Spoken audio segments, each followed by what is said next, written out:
Assalamualaikum warahmatullahi wabarakatuh. Tiap tahun, mayoritas umat Islam terbiasa mengadakan peringatan kelahiran Nabi Muhammad Shallallahu Alaihi Wasallam, yang umumnya dipahami lahir pada 12 Rabiul Awal pada tahun Gajah atau 22 April 570 Masehi. Di Indonesia, pada tahun ini kelahiran Nabi Muhammad akan diperingati secara nasional pada 28 September 2023. Untuk itu, pemerintah Indonesia seperti biasanya menjadikan tanggal tersebut sebagai hari nasional, hari libur nasional, seperti pada tahun-tahun sebelumnya. Pertanyaannya, apakah peringatan ulang tahun tokoh agama hanya terjadi dalam masyarakat Islam? Apakah peringatan hari lahir merupakan hal yang baru dalam tradisi masyarakat dunia? Kalau kita mengaca kepada sejarah, sebenarnya peringatan hari lahir bukan hal yang baru. Masyarakat manusia sudah memperingati hari lahir sejak zaman kuno sampai era modern ini. Mari kita lihat asal-usul peringatan hari lahir itu sejak zaman kuno ya. Pada zaman kuno, perayaan hari lahir atau ulang tahun itu adalah tradisi yang luas dan dihargai di budaya-budaya di seluruh dunia.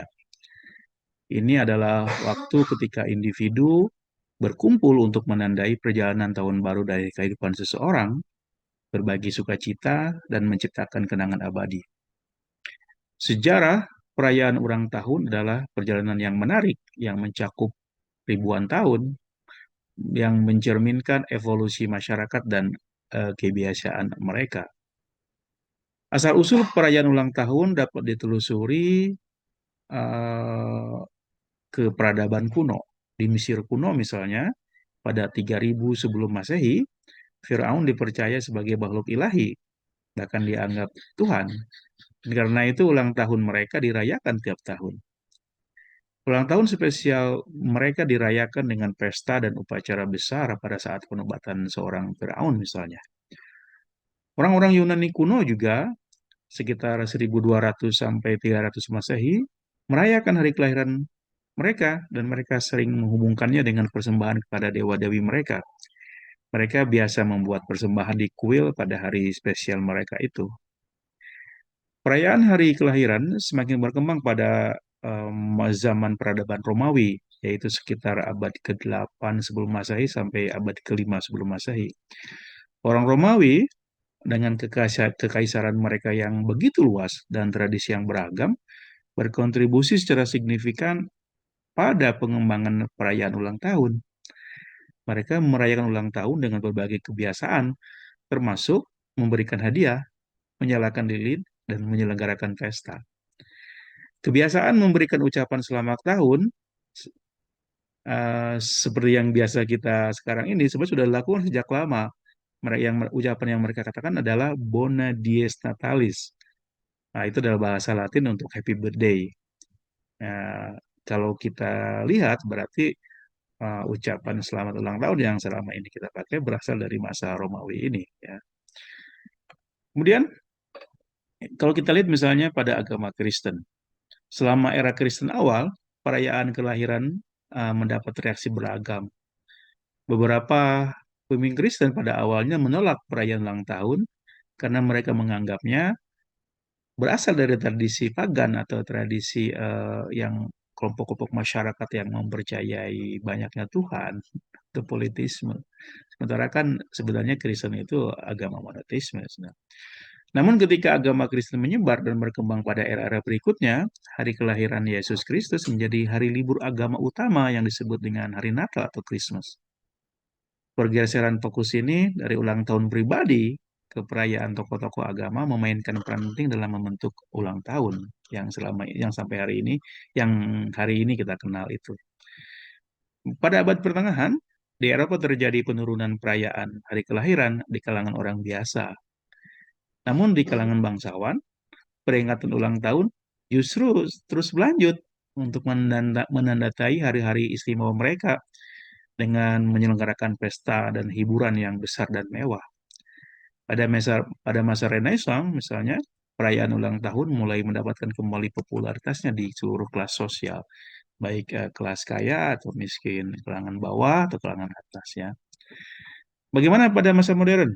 Nah, pada abad ke-18, tradisi peringatan ulang tahun mengalami perkembangan lebih jauh. Disinilah muncul kue ulang tahun sebagai fitur utama dan penting dari sebuah perayaan ulang tahun. Di Jerman ada Kinderfest atau festival anak-anak, di mana kue ulang tahun dengan lilin ditambahkan pada peringatan ulang tahun seseorang. Tradisi membuat birthday wish, yaitu harapan atau doa ulang tahun sebelum meniup lilin, juga dimulai pada masa ini. Di Amerika Serikat, perayaan ulang tahun mendapatkan momentum pada abad ke-19. Ini bermula dari pengaruh gelombang imigran yang membawa tradisi khas mereka ke Amerika. Pesta ulang tahun atau birthday celebration seperti yang kita kenal hari ini mulai mengalami bentuk baru. Muncul permainan, dekorasi, dan hiburan, dan itu menjadi bagian integral dari perayaan ulang tahun seseorang. Kemudian berlanjut pada abad 20. Di sini kita menyaksikan fenomena baru dalam peringatan ulang tahun, yaitu munculnya komersialisasi ulang tahun.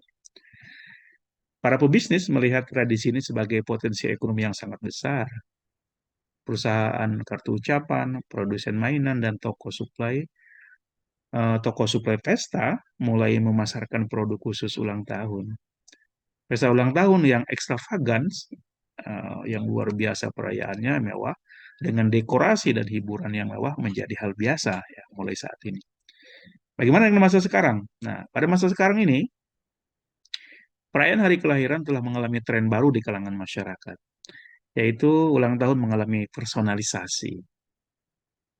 Ulang tahun diperingati sesuai dengan selera individu, eh, sesuai dengan personalitas dan latar belakang budaya seseorang.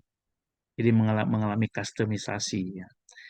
Selain itu, sebagian orang lebih suka pertemuan intim dengan keluarga dan teman-teman yang mereka anggap dekat ketika mempengaruhi ulang tahun. Bagi kelompok lainnya, mereka memilih pesta yang tidak biasa dengan segala keunikannya. Pesta ulang tahun yang bersifat virtual juga menjadi populer gini, seiring berkembangnya digitalisasi dunia, berkembangnya teknologi internet ya. Ini semua memungkinkan orang untuk terhubung dengan orang-orang terkasih di seluruh dunia lewat teknologi komunikasi digital. Dari sejarah perayaan ulang tahun singkat ini, kita bisa melihat bahwa bukti dari keinginan manusia yang berkelanjutan untuk merayakan sebuah harapan, merayakan sebuah tahapan yang penting dari kehidupan seseorang yang dianggap penting. Dan ini suatu tahapan yang menciptakan kenangan yang berharga bagi seseorang. Dari ritual kuno sampai pesta ulang tahun modern pada hari ini, ulang tahun tetap berkembang secara signifikan selama berabad-abad. Meskipun sekarang terjadi komersialisasi yang telah mempengaruhi tradisi ulang tahun pada masa modern ini, merayakan dan memperingati tahun diri seseorang, memperingati hari lahir seseorang atau orang lain, tetap menjadi tradisi yang sangat berarti dan dihargai di banyak dunia. Dalam peringatan Hari Kelahiran ini, Indonesia saya kira tidak terkecuali. Indonesia menjadi bagian global ini ya. Di negara dengan penduduk muslim terbesar dunia ini, peringatan hari kelahiran dengan beragam bentuknya umum diadakan. Terutama hari kelahiran tokoh agama seperti peringatan Maulid, yaitu hari kelahiran Nabi Muhammad oleh masyarakat muslim pada tiap tahun. Terima kasih.